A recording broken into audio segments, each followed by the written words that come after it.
Let's talk about this dossier. So the dossier, which is the Substack run by Jordan Schachtel, he got his hands on some documents, specifically the documents for the upcoming World Economic Forum. This is his Substack, the dossier.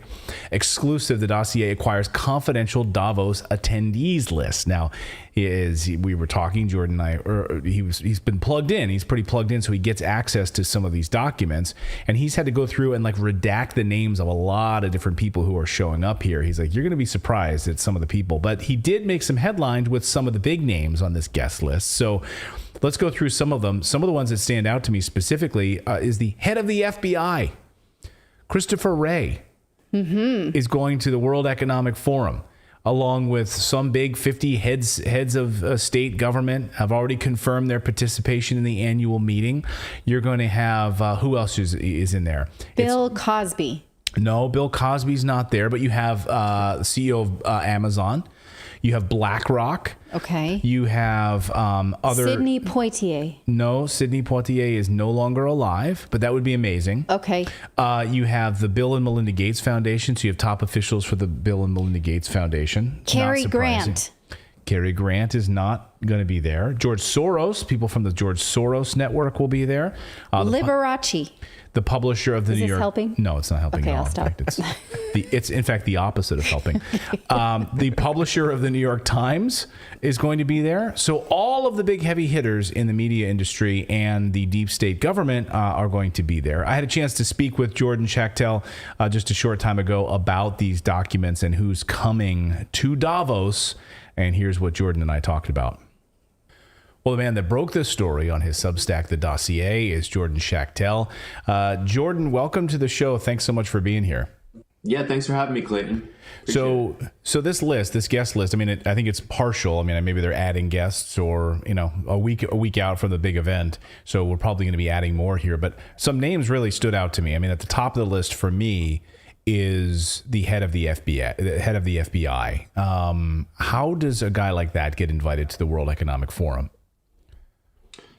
Well, it seems that the Biden administration prioritized both Chris Wray, the director of the FBI, and Avril Haines, the director of national intelligence, to lead the delegation to Davos, which is supposed to be about embracing humanity and repairing the world and all this kumbaya stuff. Right. Yet we have intelligence officials there who are supposedly, tasked with stopping terrorism and law enforcement. And it's an interesting and revealing choice for sure. And, they're not, you think about this is easy to say, it's conspiracy theories, right? This idea, but they're not pulling back on this at all, right? I mean, you write in your piece the diabolical forces when you have the head of the FBI is going to Davos, Switzerland. You have top officials at the Bill and Melinda Gates Foundation going again. You have Pfizer's officials going. I mean, at least pull back a little bit. Maybe I don't know. Send some people from some pastry shops. I don't know. I'm just make it a little nicer. But instead, you have all of the same players that are going to Davos to be a part of this. Yeah, this really gets back to this ideology that is being advanced by the World Economic Forum and its partners, and it's basically that they want to vacuum up all of the political and monetary power into the hands of a hand-picked group of, mutually credentialing elites, and they want them all to basically be part of this Davos circle, and that the only way in is to pledge fealty to this extremist political ideology that they're obsessed with, this notion that the world is coming to an end and we need to, combat the climate, turn back that knob, and that requires, of course, rolling back all kinds of human progress and surrendering all of our liberties to the people who are going to Davos. And over the past year, of course, we've seen many of their plans come to fruition, right? We've watched what's been unfolding in the Netherlands with the Dutch farmers, pulling back, putting really stringent nitrogen rules in place on fertilizer, sweeping through Germany, New Zealand. We're seeing pushback from the likes of certain African countries. We're seeing pushback from Brazil. You've been following this very closely. What do you anticipate we will see on this agenda over the next week or so? Yeah, I think that they're just, continually getting more and more aggressive with their agenda, to the point that I think that they have actually exposed themselves, which is why you've seen so much blowback, particularly in the United States, with a lot of people who, prioritize human freedom and individual and national sovereignty. And they view the World Economic Forum and this Davos, in-person, invite-only, closed-doors meeting as kind of like one of the headquarters of this anti-human movement.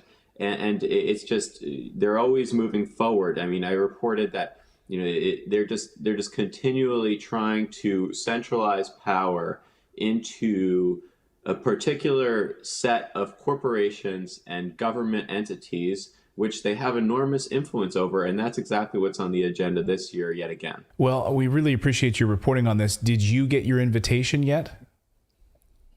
I don't think I'll ever get my invitation, unfortunately, but I'd love to cover it. Klaus Schwab, you could send me an email anytime. Right.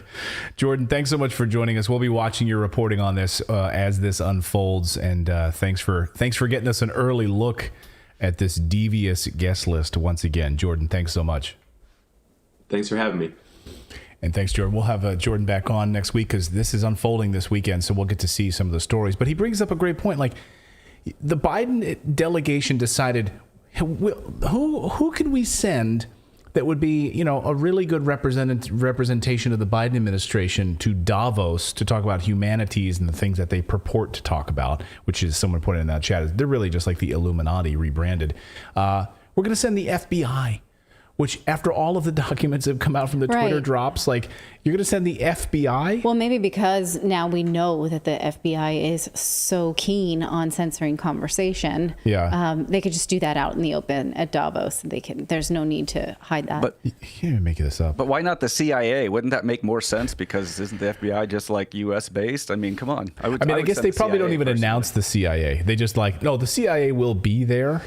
They just won't announce it. It's just assumed. Yeah. Right. It's just assumed. They always have a chair. They always have a chair for the CIA. Like, who's sitting in that chair? Don't ask. There'll be somebody sitting there. Who are you with? I can't tell you who I'm with. Right. It's just a spy camera in the scene.